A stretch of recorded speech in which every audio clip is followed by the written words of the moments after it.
എന്നാലും ഏഷ്യാനെറ്റിന് ഈ ഗതികേട് വന്നല്ലോ. രാവിലെ മെസ്സഞ്ചറിൽ ഏഷ്യാനെറ്റ് ന്യൂസിൻ്റെ ഒരു മെസ്സേജ് വന്നു എന്ന് ശ്രദ്ധയിൽപ്പെട്ടപ്പോൾ എന്താ ഏഷ്യാനെറ്റ് ന്യൂസ് എനിക്ക് മെസ്സേജ് അയച്ചോ എന്ന് പെട്ടെന്നൊരു സംശയം വന്നു. അങ്ങനെയാണ് മെസ്സഞ്ചറിൽ എന്താണ് ഏഷ്യാനെറ്റ് ന്യൂസ് അയച്ച മെസ്സേജ് എന്ന് നോക്കാൻ ചെന്നപ്പോഴാണ് കുട്ടിമാമ ഞാൻ ഞെട്ടിമാമ എന്ന് പറയേണ്ടി വന്നത്.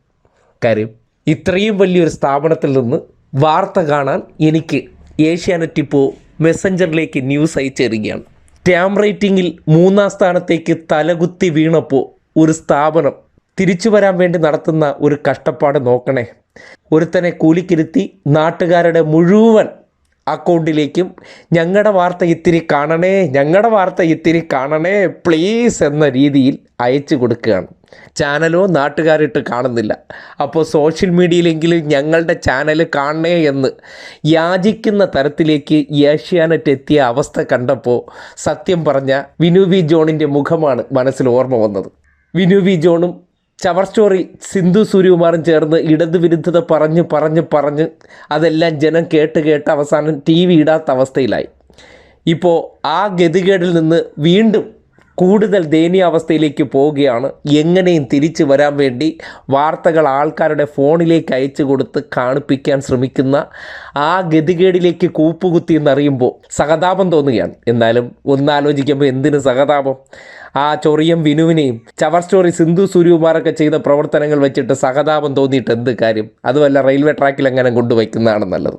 എന്തായാലും ഈ അവസ്ഥ ലോകത്ത് ഒരു മാധ്യമ കോട്ടിട്ട ജഡ്ജിമാർക്കും വരുത്തരുതേ.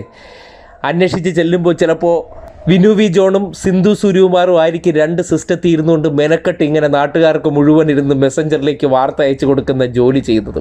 അഹങ്കാരം തലയ്ക്ക് പിടിച്ചു കഴിഞ്ഞാൽ ഒരു നാൾ ആരും തലയും കുത്തി വീഴും. എങ്ങനെ? കണ്ടവൻ്റെ മെസ്സഞ്ചറിൽ ഇതുപോലെ. ഇന്നിപ്പോൾ എത്ര മെസ്സേജുകൾ കിട്ടിയിരിക്കുന്നു. നാട്ടുകാർ ഇത് കണ്ടിട്ട് പരമപുച്ഛം. ഏഷ്യാനെറ്റിൻ്റെ വാർത്തയോ മെസ്സഞ്ചറിൽ പോലും അയക്കേണ്ട ആ ഗതികേടല്ലേ?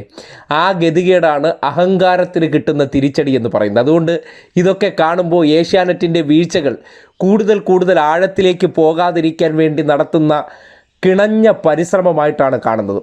പക്ഷേ ഒരു കാര്യമില്ല, പോയത് തന്നെ. ഇനി തിരിച്ചു കിട്ടാൻ ഒരു വഴിയുമില്ല. കാര്യം അതിനകത്തിരിക്കുന്ന വിഷജന്തുക്കളെ പടിയടച്ച് പിണ്ടം വെച്ചല്ലാതെ ഇനി ആ സ്ഥാപനത്തിനൊരു തിരിച്ചുവരവുണ്ടാകില്ല. തോന്നിവാസം കാട്ടാനുള്ളതല്ല മാധ്യമ സ്ഥാപനങ്ങളെന്നും മുതലാളിക്ക് വിടുപണി ചെയ്യാനുള്ളതല്ല ക്യാമറകൾക്ക് മുന്നിലെ സ്റ്റുഡിയോ ഫ്ലോറെന്നും ഈ വിഷജന്തുക്കളായ ചൊറി ചവർ ദ്വയങ്ങൾ അറിയേണ്ടിയിരിക്കുന്നു. അല്ലെങ്കിൽ ഇതിനേക്കാൾ വലിയ വീഴ്ച വരും. എന്തായാലും നിങ്ങളുടെ ഭജന കച്ചേരി തുടങ്ങട്ടെ. ഇതുപോലെയൊക്കെ അയക്കൂ. ഞങ്ങൾ നാട്ടുകാരെയൊക്കെ അതും പറഞ്ഞ് ബോധ്യപ്പെടുത്തും. ദയവ് ചെയ്ത് ഒരു മനുഷ്യരും ആ ലിങ്ക് ഓപ്പൺ ചെയ്ത് കളയല്ലേ.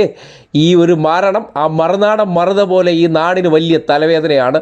നിങ്ങൾ ഇപ്പോൾ കൈയൊഴിഞ്ഞതുപോലെ തന്നെ ആ ലിങ്ക് അതിനെയും തുറന്നു നോക്കാതെ പറ്റുമെങ്കിൽ മുകളിലെ ഒരു 3 കുത്ത് കാണിച്ചിട്ടുണ്ട്. അതിൽ ചെന്നിട്ട് ഒരു റിപ്പോർട്ട് കൂടി അങ്ങ് അടിച്ചു കൊടുത്ത് നിങ്ങളുടെയിലേക്ക് ഈ വരുന്ന പരിപാടി കൂടി അങ്ങ് അവസാനിപ്പിച്ചാൽ ഈ ശല്യം ഒഴിവാകുമെന്ന് പ്രേക്ഷകർക്ക് ഒരു ഉപദേശം കൂടി തരികയാണ്.